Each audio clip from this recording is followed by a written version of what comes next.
Assalamualaikum warahmatullahi wabarakatuh. Apa kabar sahabat Gria Kisah?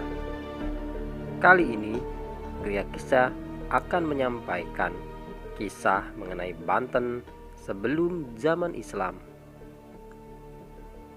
Banten pada masa Kesultanan atau dikenal dengan nama Bantam dalam sumber-sumber Eropa adalah kesultanan di ujung paling barat pesisir utara Pulau Jawa, yang pada masa itu memegang peranan utama dalam perniagaan Asia berkat penghasilannya berupa lada. Informasi mengenai Banten pada masa Islam, banyak sekali dokumen-dokumen tertulis, baik dokumen setempat maupun dari luar, terutama dari Eropa.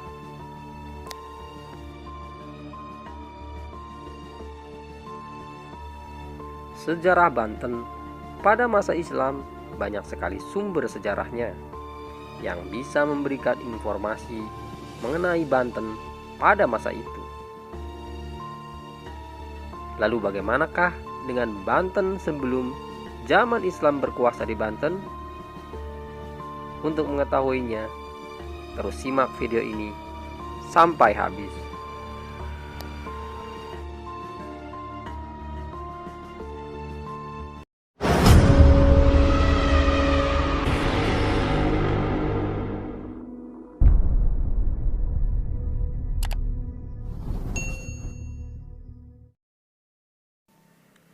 Banten sebelum Islam bisa ditelusuri, salah satunya lewat situs Banten Girang.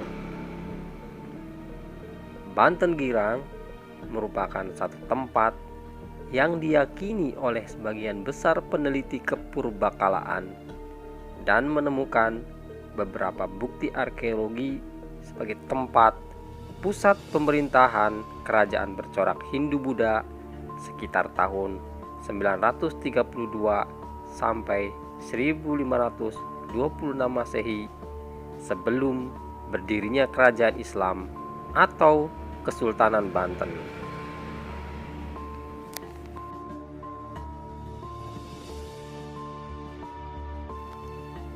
Dalam sejarah Banten disebutkan pada tahun 1526 Banten Girang ditaklukkan oleh pasukan yang berasal dari Demak dan Cirebon, dimotori oleh Sunan Gunung Jati dan anaknya yaitu Hasanuddin. Dua orang tokoh Banten Girang, Ki Jong dan Agus Jo, adalah orang yang dikisahkan pertama kali masuk Islam dan menjadi pengikut setia Raja Islam pertama di Banten.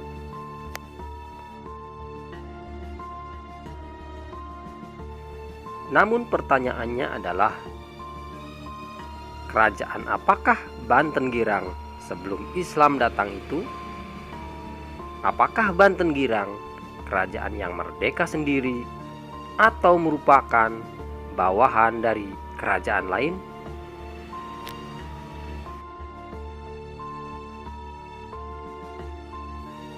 Menurut analisa buku Banten sebelum zaman Islam, analisa pertama mengenai Banten Girang diperkirakan adalah merupakan bagian dari Kerajaan Jawa. Hal ini didasari pada sebuah prasasti berbahasa Melayu kuno yang ditemukan di kebun kopi, yaitu Prasasti Kebun Kopi II. Prasasti itu dipelajari dan diterbitkan oleh Bos, yang menafsirkan tahunnya yaitu tahun 932 Masehi.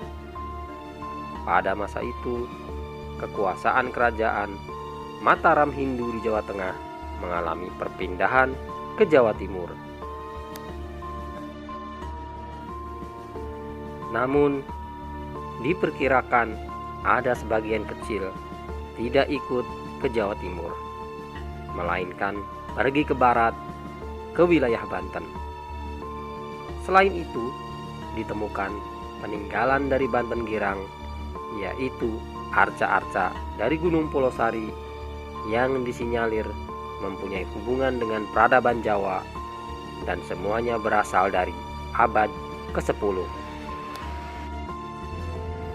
Artinya, pengaruh Jawa di Banten Girang tampil pada saat kerajaan Mataram hilang dari Jawa Tengah.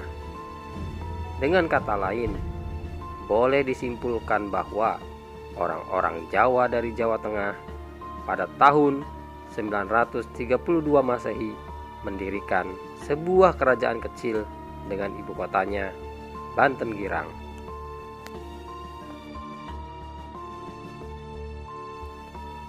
Analisa kedua mengenai Banten Girang adalah bahwa Banten Girang merupakan kerajaan yang bebas, namun ketergantungan secara teritorial kepada Majapahit.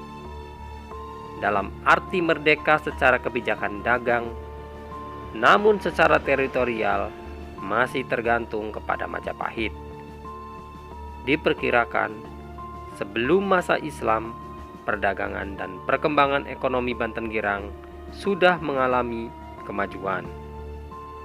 Di bidang politik, kerajaan Banten Girang menurut negara Kertagama masuk wilayah pengaruh Singosari lalu berganti Majapahit mulai tahun 1275 setelah Raja Kertanegara melaksanakan ekspedisi militer ke Melayu Jambi.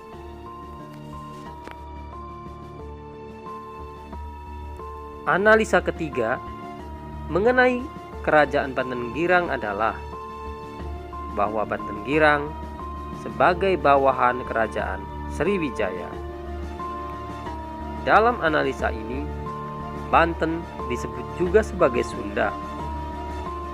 Kerajaan Sriwijaya saat membalas dendam dan menyerang kerajaan Jawa, tidak hanya menyerang ibu kota, tapi juga menyerang Banten Girang atau Sunda. Jatuhnya kekuasaan Jawa di Banten Girang terjadi pada tahun 1016 sampai 1030 Masehi. Dan Raja Jawa di Banten Girang atau pewarisnya melarikan diri ke selatan, ke Citatif. Di sana dengan nama Maharaja Sri Jaya Bupati, ia mendirikan kerajaan Sunda yang baru yang berumur pendek. Kesimpulannya, Banten Girang sebelumnya berada di bawah pengayoman Sriwijaya, lalu memihak ke Jawa, lalu direbut kembali oleh Sriwijaya. Peperangan antara Jawa dan Sriwijaya itu pada akhir abad 10 dan 11 yang disebut dalam berita Cina serta dalam prasasti Jawa disebabkan oleh perebutan tepi Selat Sunda. Sedangkan analisa yang keempat mengenai Banten Girang adalah Banten Girang sebagai bawahan kerajaan Pajajaran. Dalam cerita Parahyangan menyebut suatu serangan dari Pakuan terhadap Wahan Tenggirang. Peristiwa itu dimungkinkan karena kemunduran Majapahit. Takluknya Banten Girang kepada Pakuan Pajajaran berlangsung sampai Banten Girang direbut oleh kaum muslimin dari Demak dan Cirebon. Kesimpulannya adalah kerajaan Banten Girang merupakan kerajaan yang sudah maju dan pesat dalam bidang ekonomi sebelum masa Islam datang. Berkat penghasilan lada dan letaknya yang strategis, Banten Girang akhirnya menjadi rebutan antara dua negara tetangga yang adik kuasa, yaitu Kerajaan Jawa dan Sriwijaya,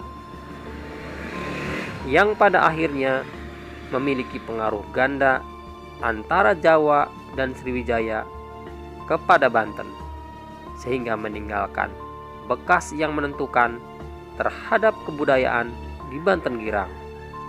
kebudayaan yang bercampur antara Sunda, Jawa, dan Melayu yang menghasilkan kekhasan Banten.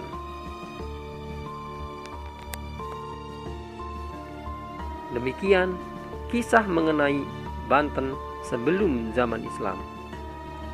Tentu banyak hal yang luput dari pembahasan dalam video ini. Kami menyampaikan permohonan maaf jika ada kekeliruan dalam video ini. Silahkan tuliskan pendapat Anda di kolom komentar. Untuk terus mendukung channel ini, silahkan subscribe, share, dan like video ini. Semoga video ini bermanfaat bagi sahabat semua. Terima kasih telah menyimak video ini. Wassalamualaikum warahmatullahi wabarakatuh.